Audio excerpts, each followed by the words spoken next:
नमस्कार, AB star news देख रहे हैं आप और देश लाइव में मैं हूं आपके साथ सोहन सिंह। देश लाइव में बात करेंगे देश दुनिया की तमाम अहम खबरों की। शुरुआत करेंगे भारत को मिले एक और इंटरनेशनल एयरपोर्ट की सौगात की खबर के साथ। दरअसल भारत को एक और इंटरनेशनल एयरपोर्ट मिल गया है। प्रधानमंत्री मोदी ने कुशीनगर अंतर्राष्ट्रीय हवाई अड्डे का उद्घाटन किया, जिसके साथ ही पिछले 26 सालों से कुशीनगर एयरपोर्ट को लेकर हो रही सियासत भी खत्म हो गई है। श्रीलंका से पहली उड़ान कुशीनगर हवाई अड्डे पर उतरी, जिसमें उच्च स्तरीय प्रतिनिधिमंडल पहुंचा, जिसमें मंत्रियों समेत बौद्ध भिक्षु भी शामिल थे। कुशीनगर एयरपोर्ट की सौगात मिलने से जहां एक और पूर्वांचल के विकास के दरवाजे खुलेंगे, वहीं दूसरी ओर इस एयरपोर्ट को लेकर जो सियासत हो रही थी उस पर भी लगाम लग गई है। 26 सालों से हो रही सियासत पर भी अब लगाम लग गई है, सियासत खत्म हो गई है।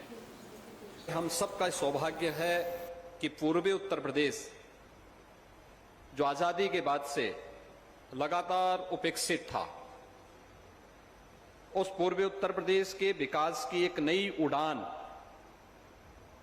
को मजबूती के साथ आगे बढ़ाने के लिए आदरणीय प्रधानमंत्री जी का आशीर्वाद और उनका सानिध्य पूर्वी उत्तर प्रदेश के 5 करोड़ से अधिक नागरिकों को प्राप्त हो रहा है।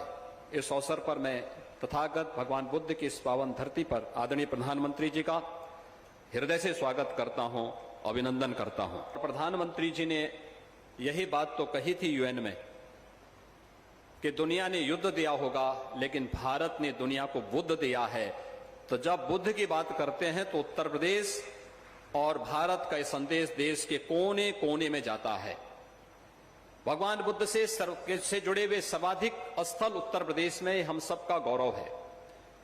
चाहे वह भगवान बुद्ध की राजधानी कपिलवस्तु, भगवान बुद्ध ने पहला उपदेश जिस धरती पर दिया था वह सारनाथ, सबसे अधिक चातुर्मास जिस धरती पर भगवान बुद्ध ने व्यतीत किए श्रावस्ती, सबसे अधिक कथा श्रवण और सत्संग का लाभ जिस धरती को प्राप्त हुआ वह कौशाम्बी और साथ साथ संकिसा और महापरिनिर्वाण स्थली कुशीनगर भी उत्तर प्रदेश में है। कि 1947 से लेकर के 2014 तक उत्तर प्रदेश में केवल 2 एयरपोर्ट फंक्शनल थे। एक प्रदेश की राजधानी लखनऊ और दूसरा वाराणसी का एयरपोर्ट। उत्तर प्रदेश की कनेक्टिविटी उस समय मात्र 15 से 16 स्थानों के लिए थी। यह प्रदेश का 9वां एयरपोर्ट है जो फंक्शनल होने जा रहा है, पूरी तरह फंक्शनल होने जा रहा है। उत्तर प्रदेश इसके साथ ही 75 गंतव्य स्थानों पर वायु सेवा के साथ सीधे जुड़ जाएगा और उड़ान योजना के अंतर्गत जो लाभ हवाई चप्पल पहनने वाला भी हवाई जहाज की यात्रा कर सकता है, उस परिकल्पना को साकार करता हुआ दिखाई दे रहा है। कुशीनगर इंटरनेशनल एयरपोर्ट की ये सुविधा एक प्रकार से उनकी श्रद्धा को अर्पित पुष्पांजलि है। भगवान बुद्ध के ज्ञान से लेकर महापरिनिर्वाण तक ये संपूर्ण यात्रा का साक्षी ये क्षेत्र आज सीधे दुनिया से जुड़ गया है।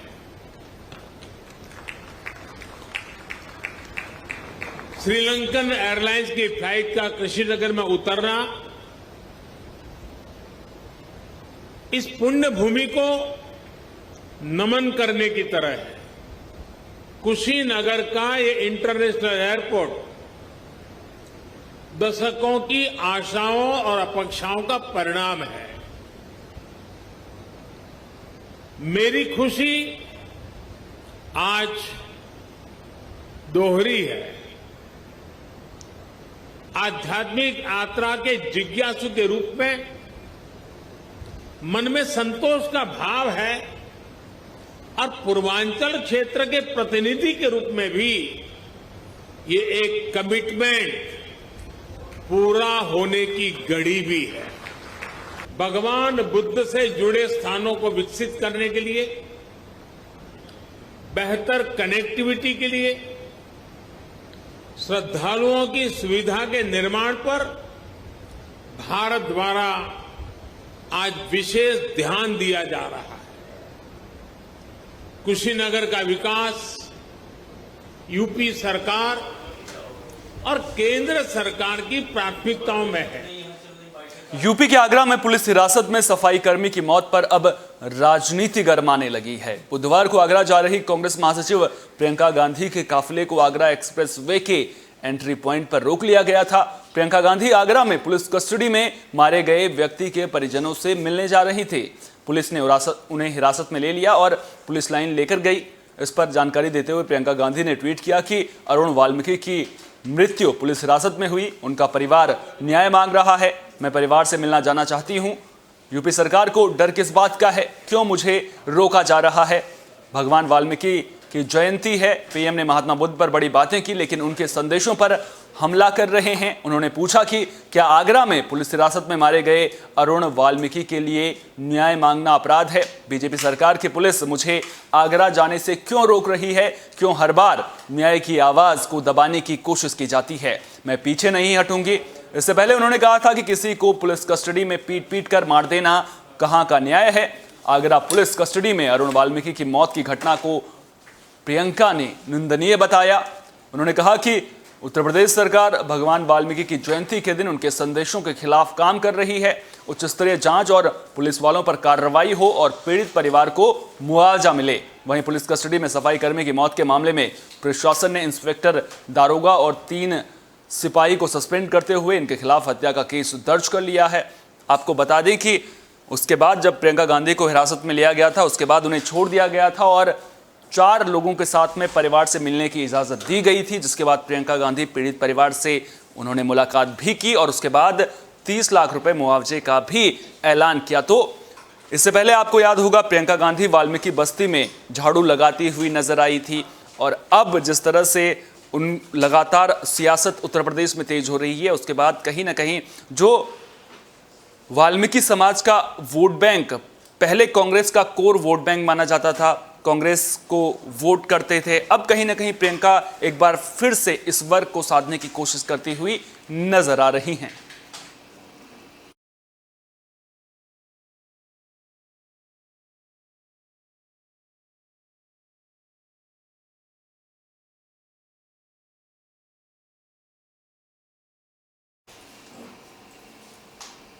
ओम प्रकाश राजभर की सुभाषपा और समाजवादी पार्टी में गठबंधन हो गया है। इसका ऐलान सुभाषपा अध्यक्ष ओम प्रकाश राजभर ने प्रेस कॉन्फ्रेंस करके किया है।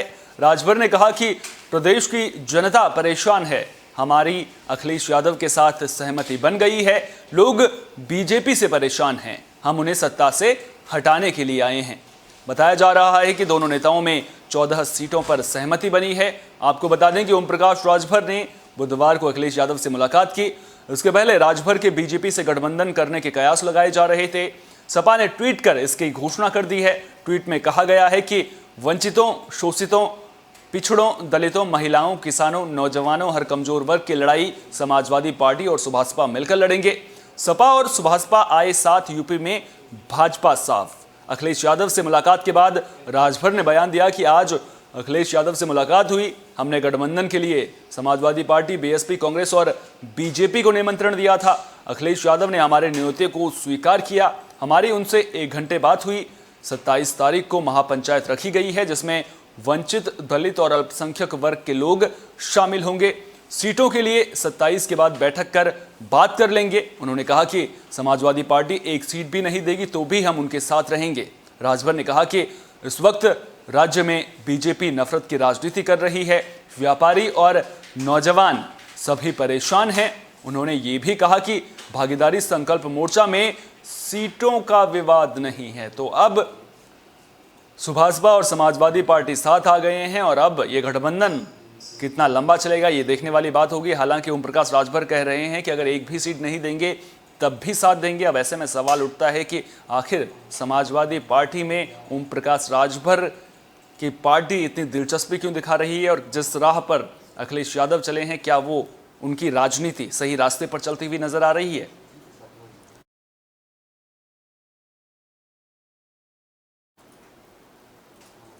यूपी के लखीमपुर खीरी में हुई हिंसा मामले पर सुप्रीम कोर्ट में बुधवार को सुनवाई हुई। इस दौरान सुप्रीम कोर्ट ने स्टेटस रिपोर्ट दाखिल करने में देरी पर यूपी सरकार को जमकर फटकार लगाई। शीर्ष अदालत ने कहा कि मंगलवार रात 1 बजे तक इंतजार करते रहे। आपकी स्टेटस रिपोर्ट हमें अंतिम वक्त में मिली है, जबकि पिछली सुनवाई के दौरान ही हमने आपको साफ कहा था कि कम से कम 1 दिन पहले हमें स्टेटस रिपोर्ट मिल जानी चाहिए। इसके जवाब में यूपी सरकार की तरफ से पेश वकील हरीश साल्वे ने कहा कि हमने प्रगति रिपोर्ट दाखिल की है, आप मामले की सुनवाई शुक्रवार तक टाल दीजिए। हालांकि शीर्ष अदालत ने सुनवाई टालने से इनकार कर दिया। तो लखीमपुर खीरी मामले को लेकर के अब सुप्रीम कोर्ट ने यूपी सरकार को फटकार लगाई है। स्टेटस रिपोर्ट देर से दाखिल करने को लेकर यह फटकार लगाई गई है।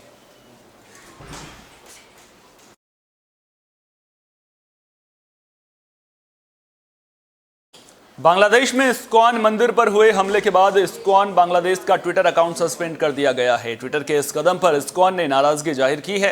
अकाउंट सस्पेंड होने के बाद इस्कॉन ने कहा कि हिंसा में हमारे भक्त मारे गए और अब ट्विटर ने हमारी आवाज को दबाने की कोशिश की है। इस्कॉन के प्रवक्ता राधा रमन दास ने ट्वीट करके कहा कि ट्विटर इस बारे में स्पष्ट करना होगा कि उसने इस्कॉन के ट्विटर हैंडल को क्यों सस्पेंड किया है। क्या ये बांग्लादेश सरकार की ओर से ट्विटर पर दबाव का नतीजा है? आपातकाल जैसी स्थिति में हिंदुओं की आवाज क्यों दबाई जा रही है? इस्कॉन के मुख्य ट्विटर हैंडल से भी इस्कॉन बांग्लादेश के ट्विटर हैंडल को सस्पेंड करने को लेकर जवाब मांगा गया है। बांग्लादेश में इस्कॉन के अलावा कई अन्य संगठनों के ट्विटर हैंडल भी सस्पेंड किए गए हैं। इस्कॉन का कहना है कि कुछ ट्विटर हैंडल के जरिए उन्हें बांग्लादेश में हो रही हिंसा के बारे में जानकारी मिल रही थी, जिसे अब बंद कर दिया गया है। राधा रमन दास ने कहा कि हिंसा के बाद बांग्लादेश सरकार ने अब तक 400 से ज्यादा मामले दर्ज किए हैं और कई लोगों को गिरफ्तार किया है। नुकसान की भरपाई के लिए सरकार की ओर से मुआवजा देने की बात भी कही गई है।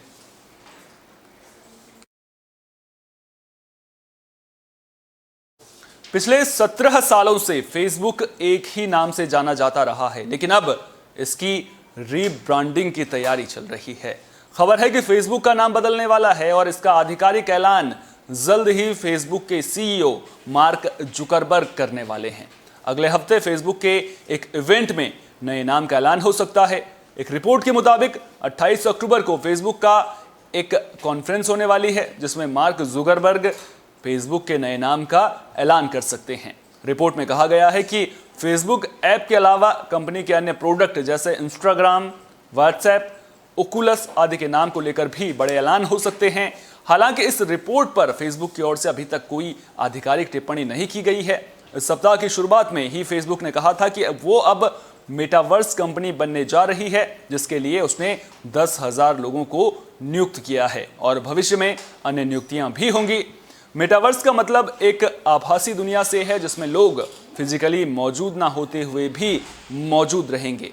मेटावर्स शब्द वर्चुअल रियलिटी और ऑग्मेंट रियलिटी जैसा ही है। मेटावर्स में केवल फेसबुक ही नहीं बल्कि दुनिया की बड़ी टेक कंपनियां निवेश कर रही हैं। मार्क जुकरबर्ग का मानना है कि आने वाले समय में लोग फेसबुक को सिर्फ एक सोशल मीडिया कंपनी नहीं बल्कि एक मेटावर्स कंपनी के रूप में जानेंगे।